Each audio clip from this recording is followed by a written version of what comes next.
Good afternoon, I'm Malcolm Jordan and this is your midday news fix for Friday, the 30th of January. New Zealand has declined an offer to join the US President's Board of Peace. It follows other Western nations in refusing the offer. Political reporter Ethan Griffiths has more. Prime Minister Chris Luxon says New Zealand doesn't want to be a part of the group in its current form, while Foreign Minister Winston Peters says he'll monitor developments. The board was initially established by Donald Trump to oversee peace in Gaza, but has since grown to include other conflicts. France, Italy, Germany and the UK have all refused to join. Insurers are becoming increasingly sophisticated about where they offer cover, particularly in areas most affected by climate risks. AA Insurance has told Bulla District Council it's temporarily halting new property policies in Westport due to flood risk.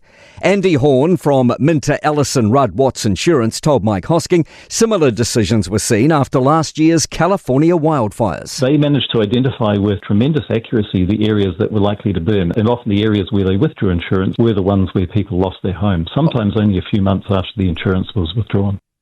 More trucks filled with rubble are leaving the cordon near the base of Mount Maunganui this morning. Recovery efforts at the landslide that killed 6 people have reached the 1-week mark. 2 other people were killed in a landslide in Papamoa. A gathering was held last night to remember the victims and support first responders. Tauranga Mayor Mahe Drysdale told the crowd they stand with whānau, naming each of the loved ones they've lost. Lisa, Morns, Jacqueline, Susan, Sharon and Max at the base of Mawao, and Austin and Yo in Papamoa. Police say future marches across Auckland's Harbour Bridge are off the table as Destiny Church leader Brian Tamaki prepares to protest tomorrow.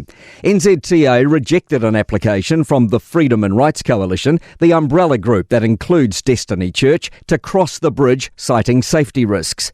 Tamaki still urging supporters to take part tomorrow. Waitemata District Commander Superintendent Naila Hassan says they're drawing a firm line on protests across the bridge, and this group is where it starts. NZTA, they've provided us with very clear advice that it could damage the critical infrastructure, and the safety is massive. More than 2,500 people have been slapped with parking tickets at Christchurch's new Parakiore Sports Centre, mostly for failing to enter their car regio at a parking meter. There's 2 hours of free parking available at the centre, but drivers must manually enter their registration into payment machines inside the building to claim it.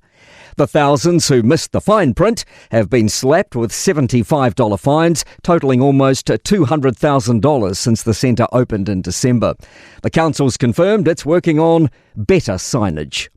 To sport, boxer Anthony Joshua has appeared for the first time via social media since injuring himself during a car crash in Nigeria, which killed 2 childhood friends. He wanted to thank fans for their support.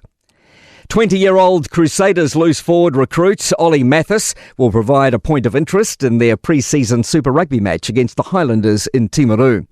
And questions have been asked how Australian team South Melbourne is playing in football's new Oceania Pro League when New Zealand teams have been turfed from the Australia Cup.